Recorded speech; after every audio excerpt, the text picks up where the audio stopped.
Praja Angkasa Trenggalek, LPP LRGR Tulungagung dan LPP Ersal FM Nganjuk. Kita masih bersama dengan Pak Muhammad Idham Azhari di Digital Business Series. Untuk edisi hari ini adalah 6 tips agar bisnis Anda muncul di Google Maps ya. Baik, Pak Idham. Ya, Mas Panji. Ya, sepertinya ada Lanjut ya. pertanyaan ini yang Oke, sudah yap, disampaikan di WA. ya. Karin. Iya, ini ada satu pertanyaan yang masuk dari Ibu Orlin di Sidoarjo. Saya pernah mengetahui salah satu cara supaya bisnis ini terlihat di Google Maps, yaitu dengan cara memperbaiki peringkat lokal bisnis. Nah, gimana sih Pak Idham caranya memperbaiki peringkat lokal bisnis kita supaya mudah tercari dan mudah dilihat oleh orang-orang? Dan aslinya peringkat lokal ini bertujuan untuk apa? Dan satu pertanyaan lagi, gimana cara Google menentukan peringkat lokal itu? Baik, terima kasih Bu Orlin.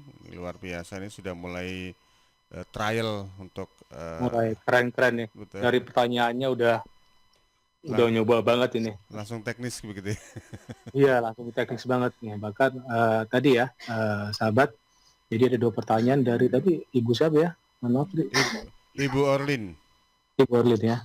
Di Sidoarjo ya pastinya. Jadi ada 2 pertanyaan.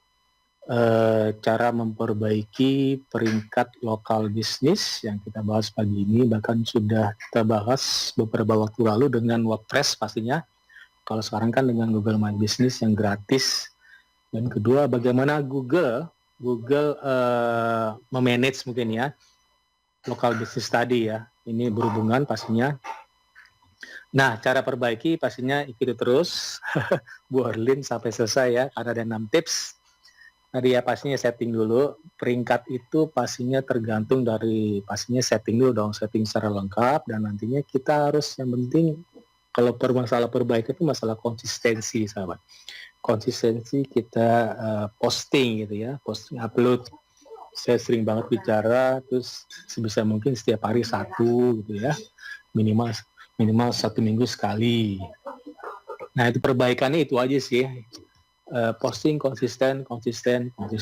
Kata Bapak Presiden kerja. Ini beda konsisten. Dua, bagaimana Google tadi?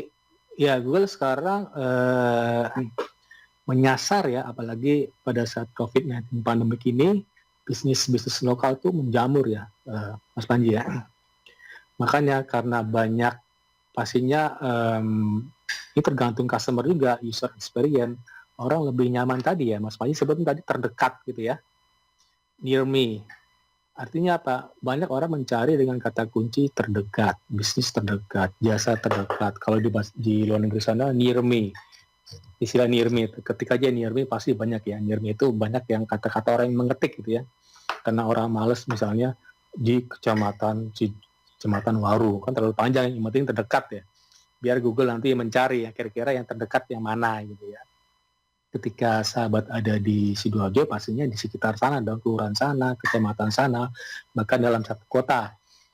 Nah pastinya ada algoritma ya, Bu Orlin. Algoritma Google itu tergantung sebenarnya dari user experience. Kira-kira kata kunci mana aja yang sering dicari orang saat ini. Makanya algoritma Google itu berubah. Katanya ada sekitar 200 algoritma yang tidak kita ketahui, yang hanya diketahui oleh Google dan Tuhan. Nah, kira-kira gitu ya.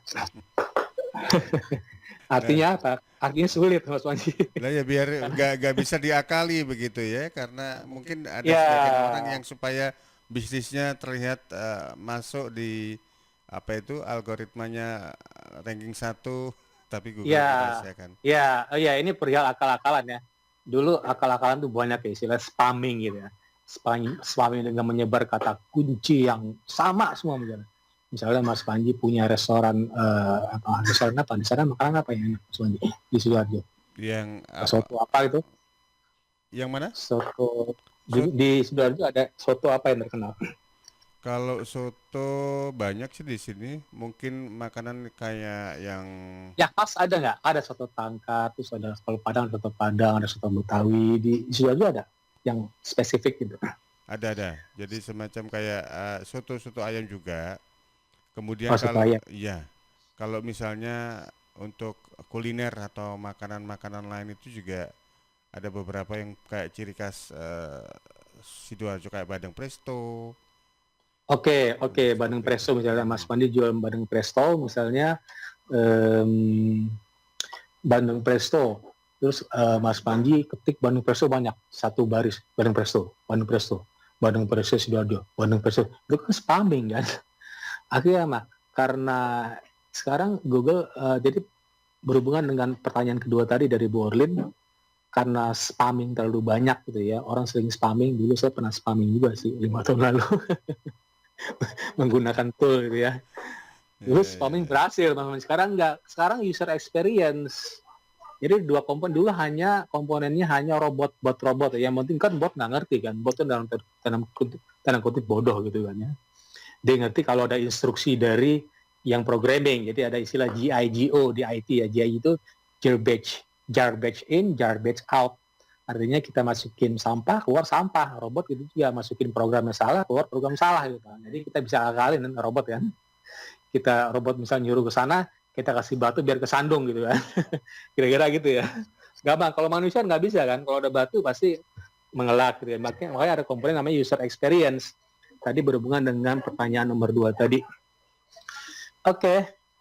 Tadi baru satu ya Mas Panji ya. Baru satu kita